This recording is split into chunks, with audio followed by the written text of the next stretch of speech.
On September 11, 2001, people in New York City woke up to a beautiful late summer day. It was a Tuesday, and people were preparing for another day at work and school. Thousands of people headed for the World Trade Center, a complex of 7 buildings that included a pair of skyscrapers known as the Twin Towers. Nobody there knew that in just a few hours, both buildings would fall.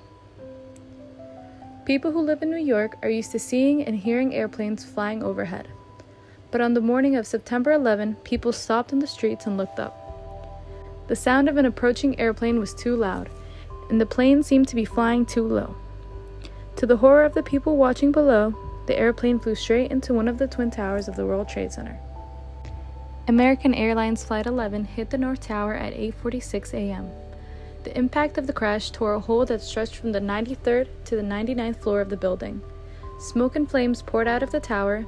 Many people thought that they had just seen a terrible accident, but 17 minutes later, a second plane flew into another one of the World Trade Center buildings, this time into the South Tower. The footage was played over and over again on television. Soon, people knew that hijackers, individuals who capture an aircraft, ship, or vehicle by force, had taken over the plane. The United States was under attack. About half an hour after the second tower was struck in New York City, hijackers crashed a third plane. American Airlines Flight 77 hit the west side of the Pentagon, that serves as a headquarters for the U.S. Department of Defense in Arlington, Virginia, just outside Washington, D.C. The U.S. government ordered all airplanes flying over the country to land as soon as possible, but it was too late for United Airlines Flight 93. Hijackers had already taken control of this fourth aircraft. They were flying the plane toward Washington, D.C. Passengers and crew members on the airplane called loved ones who told them about the other attacks in New York and Virginia. People on Flight 93 thought that their aircraft would be used as a weapon too. So, they fought the hijackers to try to get control of the plane. In a phone call recorded as passengers and crew began to fight back, passenger Tom Beamer was heard saying, "Are you ready? Okay, let's roll." Flight 93 eventually crashed into a field near Shanksville, Pennsylvania. The crash site was close to the hijackers' likely target, a government building in Washington, D.C. Back in New York City, dark smoke poured from the Twin Towers. People rushed to escape the area, which later became known as Ground Zero. First responders, including police officers, firefighters, and paramedics, arrived within minutes of the first attack on the World Trade Center. They rushed into both towers to help people trapped inside, even though it would be an extremely difficult rescue operation. When the airplanes hit the Twin Towers, they caused massive damage. Concrete floors were destroyed, steel support beams were cut in two, floors above the crash site started to sag downward. Meanwhile, the sprinklers in both buildings were damaged. There was nothing to stop the raging fires, which became hot enough to weaken steel. The buildings grew unstable, then they collapsed. First responders helped many people before the Twin Towers collapsed. More than 25,000 made it out of the buildings before they left, but nearly 3,000 people from the Twin Towers, the Pentagon, and the 4 airplanes died in the attacks that day. The events of September 11, 2001 shook the nation. The U.S. government had to respond. President George W. Bush led the country in a day of prayer and remembrance. Then he led the nation's effort to find and punish the people who had caused the attacks.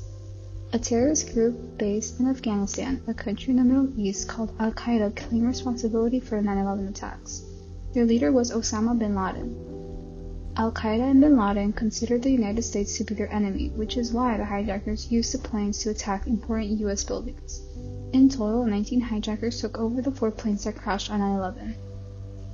World leaders promised to help the United States punish Al-Qaeda and locate their leader.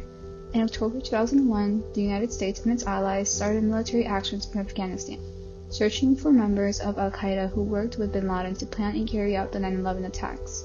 It would take nearly 10 years for these forces to locate and kill bin Laden himself, who was eventually discovered hiding in nearby Pakistan in May 2011. Memorials now stand to pay tribute to those who lost their lives on September 11, 2001. The attacks on September 11, 2001 shook the world and made people realize that even a powerful country like the United States could be a victim to terrorism. A horrific event also brought Americans closer together. As U.S. Senator John Kerry said at the time, "It was the worst that we had seen, but it brought out the best in all of us."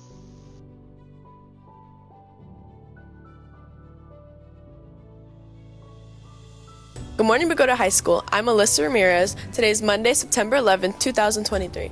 Today's weather calls for rain with a high of 80 degrees. Please stand for the Pledge of Allegiance. I pledge allegiance to the flag of the United States of America and to the republic for which it stands, one nation, under God, indivisible, with liberty and justice for all. Now for Bogota Sports Update. Here's an update from this week's athletic events.